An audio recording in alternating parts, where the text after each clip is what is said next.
केंद्र सरकार की ओर से लाए गए कृषि विधेयकों को लेकर किसानों का गुस्सा अभी थमा नहीं है। देश के अलग अलग हिस्सों में लगातार विरोध प्रदर्शन हो रहा है।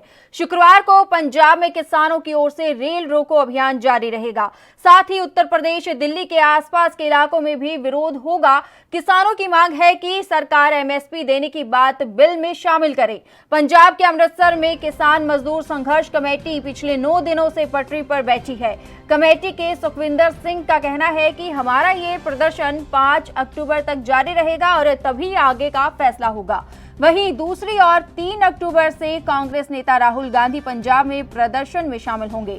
पंजाब से दिल्ली तक ट्रैक्टर रैली निकाली जाएगी, जिसमें राहुल गांधी कैप्टन अमरिंदर सिंह के साथ शामिल होंगे। हालांकि हरियाणा ने पहले ही कह दिया है कि वो अपने यहां ये रैली नहीं घुसने देगा। बता दें कि पंजाब के अलग अलग इलाकों में किसान सड़कों और रेल की पटरी पर बैठे हुए हैं। यहां कई जगह ट्रेन सर्विस रोक दी गई है। बीते दिन भी अकाली दल के कार्यकर्ताओं ने विरोध प्रदर्शन किया था। इस दौरान सुखबीर बादल, हरसिमरत कौर भी हिरासत में लिए गए थे।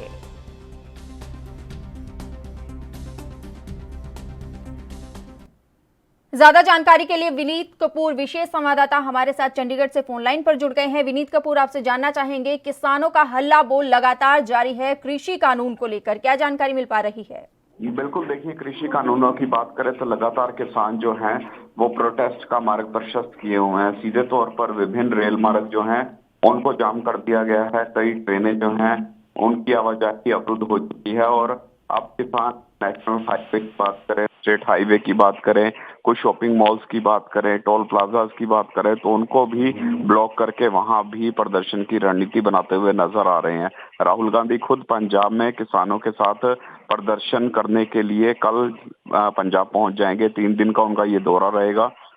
3 दिन के दौरे के दौरान विभिन्न इलाकों में जाएंगे, रैलियां करेंगे और किसानों के समर्थ में केंद्र की मोदी सरकार के खिलाफ हल्ला बोलने का काम करेंगे। हालांकि हरियाणा में भी वो कह रहे हैं कि इसी तरह की रैलियां करते हुए नजर आएंगे, लेकिन प्रदेश के गृह मंत्री अनिल विज स्पष्ट कर चुके हैं कि राहुल गांधी को हरियाणा में घुसने नहीं दिया जाएगा। लॉ एंड ऑर्डर की सिचुएशन को हर हालत में कायम रखा जाएगा। लेकिन जिस तरह से लगातार किसान जत्थेबंदियों की बात करें, विरोध प्रदर्शन करती हुई नजर आ रही है, रेलवे रोकी हुई है, हाईवे रोके हुए हैं, तो कहीं ना कहीं केंद्र की मोदी सरकार पर दबाव जो है वो लगातार बढ़ता हुआ नजर आ रहा है। क्योंकि श्रोमणी अकाली दल, जो कि एनडीए का घटक दल रहा 22 साल तक, वो भी प्रदर्शन करता हुआ नजर आ रहा है और केंद्र को घेरने की पूरी तरह से रणनीति जो है बनती हुई नजर आ रही है। इसके अलावा 4 तारीख की बात करें तो अंबाला और पंजाब का जो बॉर्डर है, यानी हरियाणा पंजाब का जो बॉर्डर है, वहां पर किसान जत्थेबंदियां और गायक जो हैं वो पक्का धरना लगाते हुए नजर आएंगे। शंभू बैरियर के ऊपर ये पक्का धरना लगाया जाएगा, रोड को पूरी तरह से ब्लॉक कर दिया जाएगा और तब तक ये रोड ब्लॉक रहेगा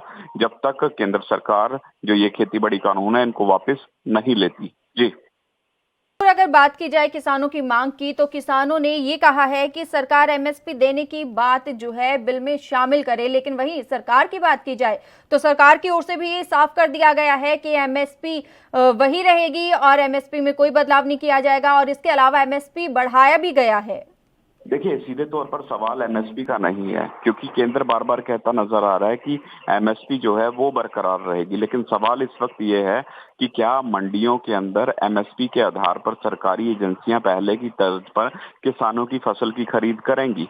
क्या फसलों के ऊपर किसी तरह की कैपिंग तो नहीं लगाई जाएगी? क्योंकि इस वक्त मक्के के हालात की बात करें तो 1850 रुपए मक्के की एमएसपी जरूर निर्धारित की है केंद्र ने, लेकिन उसकी खरीद जो है वो सरकारी एजेंसियां नहीं कर रही, जिसकी वजह से किसानों को 500, 600 या 700 रुपए प्रति क्विंटल के हिसाब से मक्के को बेचना पड़ रहा है। तो ऐसे में कहीं अगर हम गेहूं की फसल की बात करें या जोने की फसल की बात करें, अगर उन फसलों की खरीद में भी सरकारी एजेंसियां जो हैं वो खरीद करने के लिए नहीं आती, किसान की फसल की खरीद नहीं होती, तो फिर ये जो प्राइवेट मंडियां बनाई जा रही हैं ये अपने दामों पर किसान की फसल की खरीद करेंगे। इसी का कहीं ना कहीं शंका जो है वो किसान को है कि बाद में एमएसपी जो है भले ही लागू रहे लेकिन खरीद एमएसपी हरियाणा में गन्ने की जो फसल है उसकी जो पैसे है, एमएसपी है, वो काफी हद तक अच्छा दिया जा रहा है। लेकिन वहीं अगर दूसरी बात की जाए यूपी की, तो अन्य राज्यों की, वहां पर गन्ने की फसल के जो दाम है वो अच्छे नहीं दिए जा रहे हैं।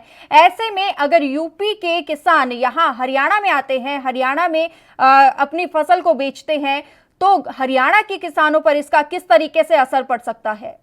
कि सीधे तौर पर मेरी फसल मेरा ब्यौरा जो है वो रजिस्टर्ड हरियाणा सरकार एक वेबसाइट के माध्यम से करती हुई नजर आ रही है। वेब पोर्टल बना दिया गया है जिसके माध्यम से किसान को अपनी फसल बेचने से पहले रजिस्ट्रेशन करवानी होगी। रजिस्ट्रेशन के आधार पर ही जो हरियाणा के किसान हैं उनकी फसलों की खरीद होती हुई नजर आ रही है। तो फिलहाल बाहरी राज्यों की खरीद जो है उस पर रोक लगाई गई है, लेकिन आने वाले दिनों में इस जो पोर्टल है इसके ऊपर अन्य राज्यों के किसानों को भी रजिस्टर्ड किया जाएगा। रजिस्टर्ड करवाने के बाद ही वो अपनी फसल बेचते हुए नजर आएंगे। तो फिलहाल ये एक बड़ा सवाल है कि जिस तरह से राज्य जो है वो अपने कहीं ना कहीं किसानों को ज्यादा तरजीह देते हुए नजर आ रहे हैं। तो ऐसे में जो दूसरे राज्यों के साथ खास करके अगर हम बॉर्डर एरिया के किसानों की बात करें उनको फसलें बेचने में दिक्कत होती हुई नजर आ रही है। और जिस कपूर, तरह अब से देखना आपने ये होगा कि किस तरीके से अब किसानों की नाराजगी सरकार दूर करती है। बहुत बहुत धन्यवाद हमारे साथ जुड़ने के लिए और तमाम जानकारी देने के लिए। देश दुनिया की खबरों के लिए एएनबी न्यूज को सब्सक्राइब करें और बेल आइकन दबाएं।